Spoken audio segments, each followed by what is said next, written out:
Hi welcome to Jyoti IT solutions. ఈ వీడియోలో మనం విపిసి పీరింగ్ గురించి నేర్చుకుందాము. విపిసి పీరింగ్ అంటే ఏంటి, విపిసి పీరింగ్ ఎందుకు యూజ్ చేస్తారు? విపిసి పీరింగ్ అనేది ఒక 2 విపిసిస్ మధ్యలో కమ్యూనికేషన్ ప్రైవేట్ నెట్వర్క్ని ప్రొవైడ్ చేయడం కోసం ఇంటర్నల్ సాఫ్ట్వేర్ అనేది ఒక విపిసి నుంచి ఇంకో విపిసికి కమ్యూనికేట్ కావడం కోసం విపిసి పీరింగ్ని AWSలో క్రియేట్ చేసుకుంటాము. దానికి కావాల్సింది మినిమం ఒక విపిసి పీరింగ్కి 2 విపిసిస్ కంపల్సరీగా మనకు కావాలి. అలాగే ఆ విపిసిలో రిలేటెడ్ కంపోనెంట్స్ కూడా మనం యాడ్ చేయాల్సి ఉంటుంది. అంటే సబ్నెట్స్, రౌటేబుల్స్, ఇంటర్నెట్ గేట్వేస్, ఇవన్నీ ఆల్రెడీ నేను 3 వీడియోస్ నుంచి విపిసిని చెప్తూ ఉన్నాను. అందరూ నేర్చుకొనే ఉంటారు అనుకుంటాను. అదే సేమ్ కాన్సెప్టే. ఫస్ట్ నేను విపిసి, నాకు ఇక్కడ ఎటువంటి విపిసిస్ లేవు, నేను 3 విపిసిస్ క్రియేట్ చేస్తాను. 3 విపిసిస్ మధ్యలో విపిసి 1, విపిసి 2, విపిసి 3, విపిసి 1కి విపిసి 2కి పేరింగ్ చేస్తాను. విపిసి 2 నుంచి విపిసి 3కి, విపిసి 3 నుంచి విపిసి 1 నుంచి విపిసి 3కి పేరింగ్ చేస్తాను. అంటే 3 పేరింగ్స్ ఈ వీడియోలో నేను చూపించబోతున్నాను. ఇంకా ఈ విపిసి పేరింగ్ వల్ల యూజ్ ఏంటంటే, ఈ విపిసి పీరింగ్ అనేది మనకు హై అవైలబిలిటీని అలాగే ఫాల్ట్ టాలరెన్స్ను కూడా మన సిస్టమ్స్ ఇన్స్టెన్సెస్కి కల్పిస్తుంది. దానివల్లనే విపిసి పీరింగ్ చేస్తారు. మనకు ఎవరికైనా కూడా కంపల్సరీగా మన రెజ్యూమ్లో కానీ మన నాలెడ్జ్ AWS నాలెడ్జ్లో కానీ విపిసి పీరింగ్ అనేది కంపల్సరీగా నేర్చుకోవాల్సినటువంటి టాపిక్ ఇది. ఈ ఇంటర్వ్యూకి వెళ్ళినా కూడా విపిసి పీరింగ్ అనేది కంపల్సరీగా అడుగుతారు. మీరు ఈ వీడియోని చూడడం వల్ల ఈ వీడియో లెంత్ కొంచెం ఎక్కువగానే ఉండొచ్చు, ఎందుకంటే విపిసిని క్రియేట్ చేయాలి నేను ఇక్కడ. తర్వాత విపిసి పీరింగ్ కూడా ఇంప్లిమెంట్ చేయాలి కాబట్టి ఇప్పుడు ఫస్ట్ నేను విపిసిని క్రియేట్ చేస్తాను. నాకైతే ఇక్కడ ఎటువంటి విపిసిస్ లేవు. ఈ ఉండే విపిసిస్ని నేను డిలీట్ చేస్తాను. ఫస్ట్ నేను ఇక్కడ 3 విపిసిస్ని క్రియేట్ చేసినాను, అవి డిలీట్ చేశాను. అంటే స్క్రాచ్ చేసి మీకు చూపించాలని చెప్పేసి ఈ వీడియో తీయడానికి కోసం అవి డిలీట్ చేసేసాను. మీకు ఇంకొకటి ఇక్కడ కనిపిస్తున్నటువంటి విపిసి వచ్చేసి డిఫాల్ట్ విపిసి, ఇది AWS ప్రొవైడెడ్ విపిసి. ఇక్కడ ఈ విపిసి గురించి కూడా మీకు ఇంటర్వ్యూ క్వశ్చన్స్ అడుగుతారు. అది డిఫాల్ట్ విపిసి CIDR బ్లాక్ ఏంటనని మీరు కంపల్సరీగా ఈ CIDR బ్లాక్ని ఎవరైతే ఇంటర్వ్యూస్కి అటెండ్ అవ్వాలనుకుంటున్నారో AWS మీద, వాళ్ళు కంపల్సరీగా ఇది తెలుసుకోవాల్సిన విషయం. డిఫాల్ట్ విపిసి CIDR బ్లాక్ 172.31.0.0/16 అని మీరు ఆన్సర్ చేయాల్సి ఉంటుంది. ఎప్పుడు విపిసిని క్రియేట్ చేస్తాను, క్రియేట్ విపిసిలోకి వెళ్ళి విపిసి 1 అనే నేమ్ ట్యాగ్ ఇస్తాను. CIDR బ్లాక్ నేను ఇక్కడ 10.1.0.0/16 తీసుకుంటాను. విపిసి క్రియేట్ చేస్తాను. నేమ్ ట్యాగ్ అవసరం లేదు, ఇప్పుడు అయితే మళ్ళీ అయినా మనం నేమ్ పెట్టుకోవచ్చు. నెక్స్ట్ యువర్ విపిసిస్కి వెళ్ళండి, create VPC. Next VPC 2 CIDR block 10.2.0.0/16. ఇక్కడ సీరియల్ వైజ్గా నేను 1, 2, 3ని ఇక్కడ తీసుకుంటాను. Create VPC. Next your VPCs. మీరు ఈ 4 వీడియోస్ చూడడం వల్లనైనా మీకు విపిసి కాన్సెప్ట్ అనేది ఈజీగా వచ్చేస్తుంది. అలాగే ప్రాక్టీస్ చేసినప్పుడు మీకు ఇంకా బాగా వస్తుంది. 3.0.0/16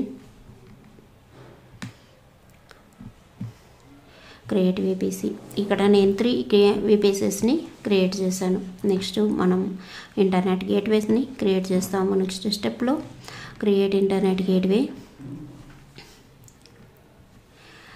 IGW1 నేమ్ ట్యాగ్ ఇస్తాను.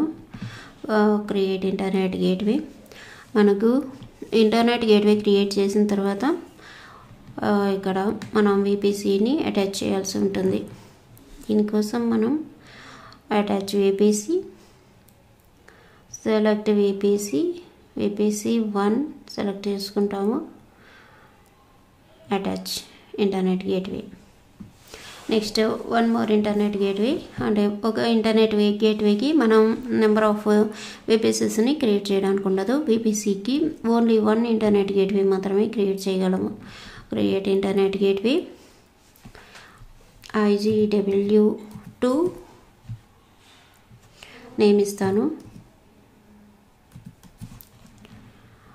Next create internet gateway, actions, attach VPC2, attach internet gateway. Next one more internet gateway, create internet gateway IGW3, create internet gateway, actions, attach VPC3, attach. ఇప్పుడు ఇంటర్నెట్ గేట్వే క్రియేట్ చేసాము. Next subnets create చేసుకుంటాము. ఇక్కడ ఒక్కొక్క VPCకి 2 సబ్నెట్స్ని create చేస్తాను. ఒక private and ఒక పబ్లిక్ సబ్నెట్ని నేను ఇక్కడ క్రియేట్ చేస్తాను. బై డిఫాల్ట్గా మనకు 3 VPCస్ని క్రియేట్ చేశాను కాబట్టి అవి ఇక్కడ మీరు గమనించవచ్చు. CIDR బ్లాక్ మనకు డిఫాల్ట్ VPCకి ఉండేటటువంటి CIDR బ్లాక్ తోటి సబ్నెట్స్ అనేవి డిఫాల్ట్గా క్రియేట్ అయిపోతాయి మనం VPCని క్రియేట్ చేసినప్పుడు.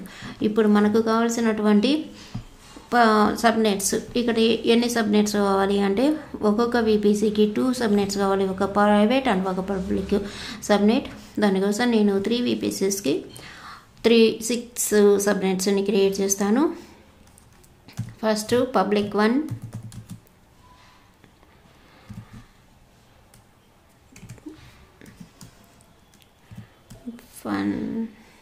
సబ్నెట్ నేమ్ ఇస్తాను. VPC సెలెక్ట్ చేసుకుంటాను. VPC1 availability zone,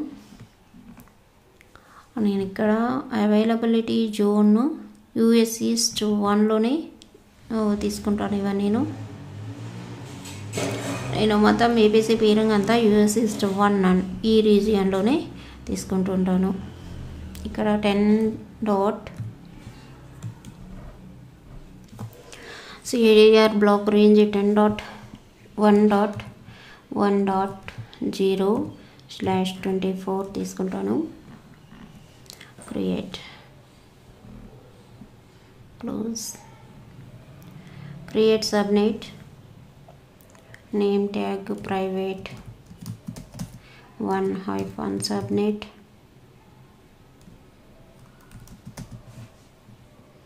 VPC1.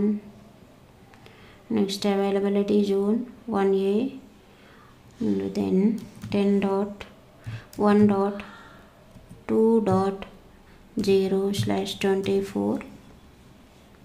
Create subnet, close.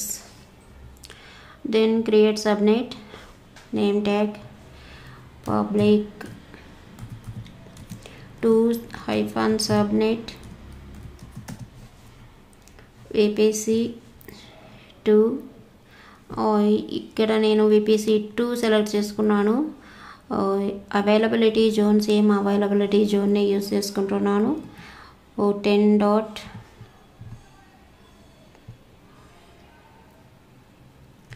ఇక్కడ CIDR బ్లాక్ 10.2.0.0/16 ఉంది కాబట్టి 10.2. CIDR బ్లాక్ రేంజ్లోనే మనం తీసుకోవాలి. 1.0/24. Create, close. Create subnet private 2-subnet, VPC2 availability zone US East 1, subnet range 10.2.2.0/24. Create. VPC3 కోసం ఇంకో 2 సబ్నెట్స్ని క్రియేట్ చేసుకుంటాము. నేమ్ ట్యాగ్లో public 3, public 1, hyphen subnet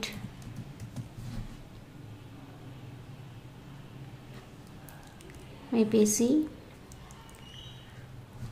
3 availability zone resist 1 10.3.1.0/24 create close create subnet private to hyphen subnet మనం confuse అయ్యేదానికైతే మళ్ళీ అయినా నేమ్ని చేంజ్ చేసుకోవచ్చు. VPC 3 availability zone CIDR block 10.3.1. Private కాబట్టి 2.0/24.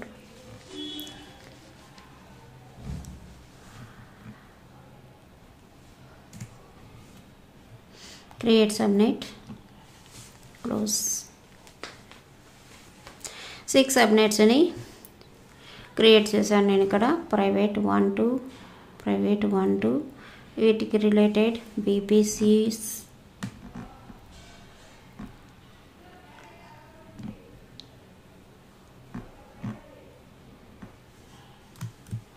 మీరు కావాలంటే ఇక్కడ నేమ్స్ని చేంజ్ చేసుకోవచ్చు. VPCకి సంబంధించినటువంటి నేమ్స్ ఏమైనా కావాలంటే ఇక్కడ మీరు తీసుకున్నట్లయితే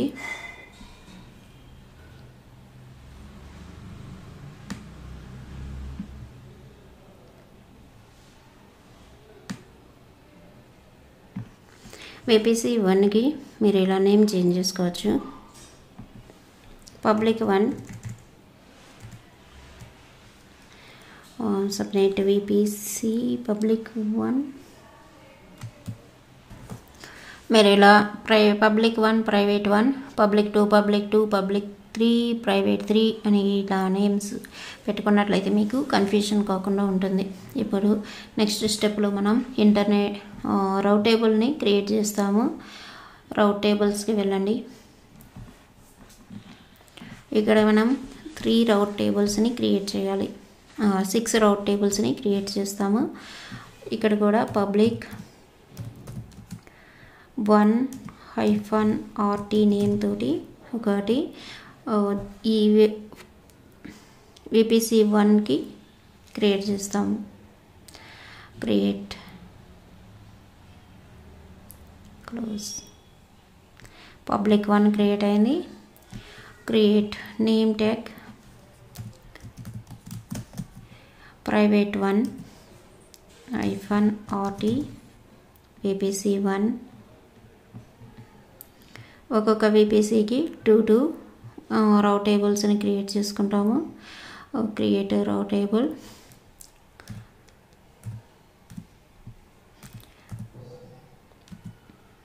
public 2-RT VPC 2 create close create route table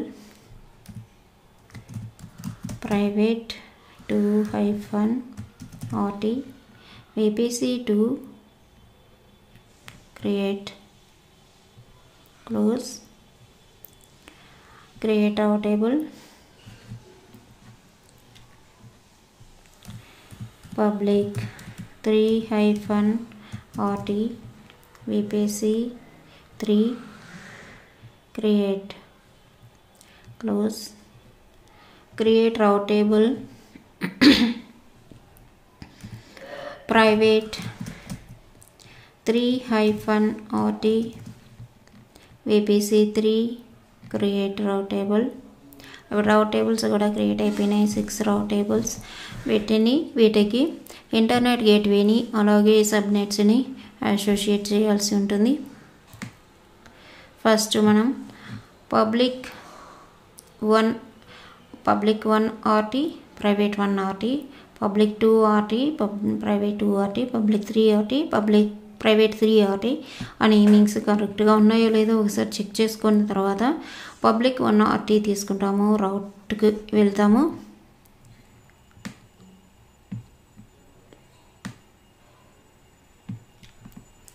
ఇక్కడ రౌట్ టేబుల్స్లో మనకు ఓన్లీ VPC మాత్రమే కనిపిస్తుంది. అంటే లోకల్ సిస్టమ్స్తో VPC కనెక్ట్ అవ్వడం కోసం ఇక్కడ ఎడిట్ చేసుకొని యాడ్ రౌట్ టేబుల్స్ డెస్టినేషన్ ఆల్ జీరోస్ ఇస్తాను.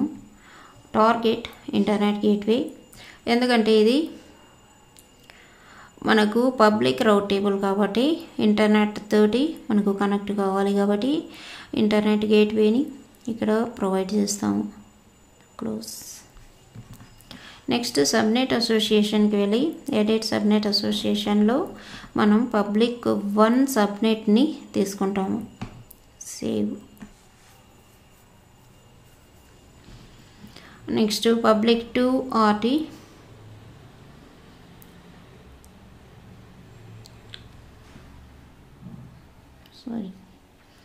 routes, route table, add route 0.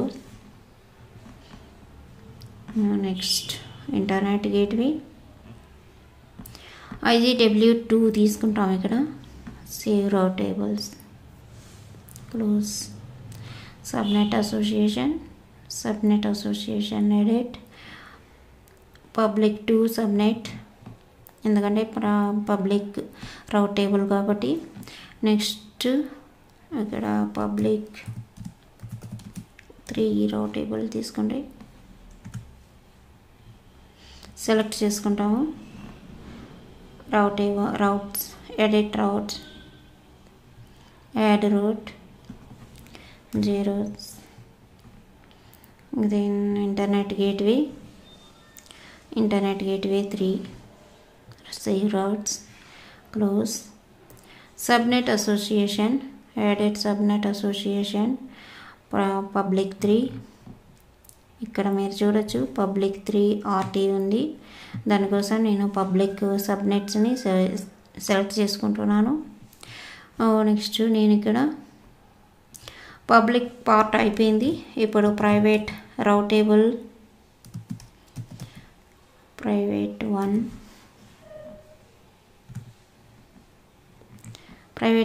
RT తీసుకొని ఇక్కడ రౌట్ టేబుల్ ఏమేమి ఉండదు, సబ్నెట్ అసోసియేషన్ మాత్రమే చేస్తాను.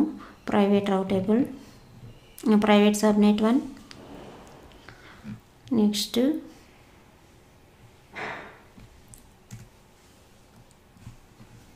Private 2.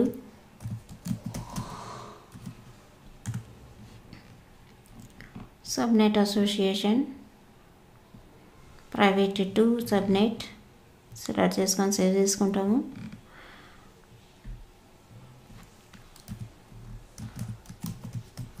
Private 3 edit subnet association private 3 route table save. ఇప్పుడు నేను VPC పార్ట్ అయితే అయిపోయింది. ఇక నెట్వర్క్ NACLని కూడా మనం క్రియేట్ చేసుకోవచ్చు. దాని తర్వాత క్రియేట్ చేస్తాము. మనం ఇక్కడ చూసినట్లయితే అన్ని VPCకి కావాల్సినటువంటి కంపోనెంట్స్ అన్నిటిని యాడ్ చేసేసాం. ఇప్పుడు మనకు ఒక ప్రైవేట్ నెట్వర్క్ అనేది మనకు క్రియేట్ అయిపోయింది. మనం ఇక NACLని క్రియేట్ చేసినప్పుడు మన VPCకి సెక్యూరిటీ అనేది వస్తుంది. సబ్నెట్ లెవెల్లో మన ఇన్స్టెన్స్కి సెక్యూరిటీ వస్తుంది.